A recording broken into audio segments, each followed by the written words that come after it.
O vai se tangata tino ese ma le maulunga. Sa anofu e tu o le matou nuu. O le tasi aso, sa ia upuleanga i le tuipiti. Na awina atu le tupu mae a lana whanau to wha, ma le whaatonunga i fasiotia lea tangata. O lo lato waa na malanga mai ai, o se waa tele na ua.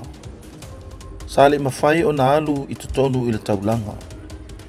O na lato ta amilo lea i muli nuu, ma taulai i na. E ta oto atu i muli nuu, ai o i safune le tau muli. Ina ua whaalongo vaia ua tau nuu mai tangata fiti. Sa ia manatu loa ua lato o mai e tau i masui mo le tui fiti. Ele i avea lea ma mea e whanga e tia ai le loto vaia. Sa ia sa vali lea mua ne il muli nuu. Si i le waa ma whaati e tia i lunga o ulu o la au sa tutupu i tafutafaan tala whaatai. Whaato ai loa muli ane i le tae au e tangata fiti. Le tūlanga panga tia ua lato i ai. O se mea o fofongia, whaapea na o vaia lava na te mawhaia o na whai. Talu ai ele sili atu ea i le 5 se lau ngafa le umi o lo lato vaa. Ina ia whaamalia le toa mai o vaia. Sa foina atu el au uso lo lato tua whawhine o apa ula sa lato malanga mai whaatasi e tongi sala mo i lato. Ina ua vaai atu vaia i le la le leo le teine.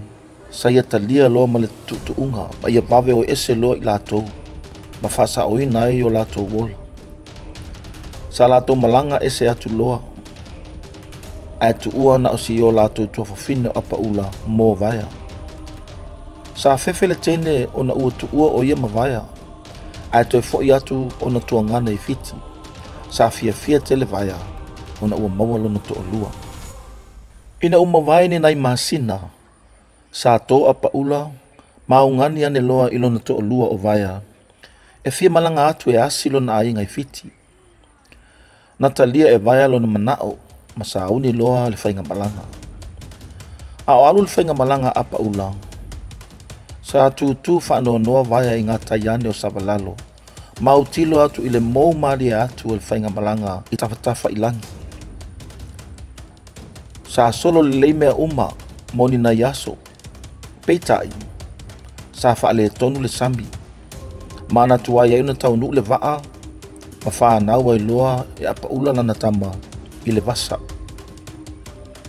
Sa fia le teine, ua ia whanau se tama au le lei. Ina ia manatua pesio na to alua. O lea na ia whaingoa ai ia tui Savalalo, e whamanatu ai lana toe wa ainga i siana tane. Muli ane, na tau nuu le waa i fiti.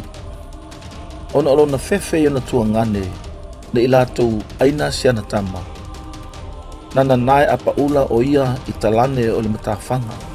Sa ia mawhai o na asiase ane iai i aso taitasi. Sa tupua e tui Savalalo, ma avea i matangata maalosi. Sa mawhai o na ia lia i lunga ni la autitele, peo le velenga o ni vau. Peitai. O le tasi aso, na maua lava o ia tua ngane o lona tina, ma o le i unga fo ile nao si tama. Sa ave loa, ma saunia e si tama mo le sua vai. O le mea lea sa to e fo iai apa ula i Samoa, ia pia. E tau atu i a vaia, ina ia tau wia le fasiotinga o lona tari. Epa ngā, sa whaatuai tele o na toe fo i mai o apa ula. O le whaanonoa tele o vaia, ina ua to e selo na to o lua. Na i uai ina li ua ma maa, liu maunga. Peitai, e taunu mai apa ula, o iai pesi na ola o lo tutoe i le ulu o vaia. Sa whaape atu vaia ia apa ula, ua e sau ua tau tua. Lo na winga, o sau apa ula, ua tuai. Ina ua whaalongo vai le mea sa tupu i fiti. Sa ia polo ina loa apa ula, lo na toa lua. E malanga atu i savai. Na te mawai lo na uso wa tau sili. O lo na uso, o le a ia tau i masui ia ila to i fiti.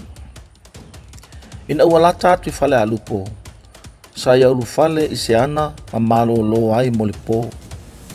Sa atupu e se mea o fofongia.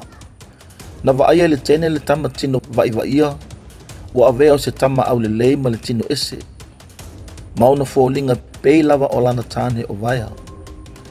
O le nei mea na mafua mai ai le alanga upu Samoa. Ua moi tino va tausili. O se malolonga i le pō na maua ai le malosi o va tausili. Sa iu ina la ititi le ana ai ua vave o na tupu tele le tama. Mana iu ai ina malepe ma vai lua ai le ana. Sa ofo tele le teine ma sa atangi atu e whaapea. Ua atoa tino va tausili. Ua tupu ma atoa le tino le tama. O mawhai nei o na whaia e tusa ma le whautuanga vaia. Sa ala malanga atu lo i fiti ma o ina na nga osi ai le watongi wa tausili o le onga ni utele. Sa fasia i loa e ia lea auso ai tangata e to wha. Ua suia ai le oti o vaia. E ui na sa li ua ma maunga. O lo tau avea ai pealo na ingoa. Maunga o vaia. Ia pia sa mo isifo.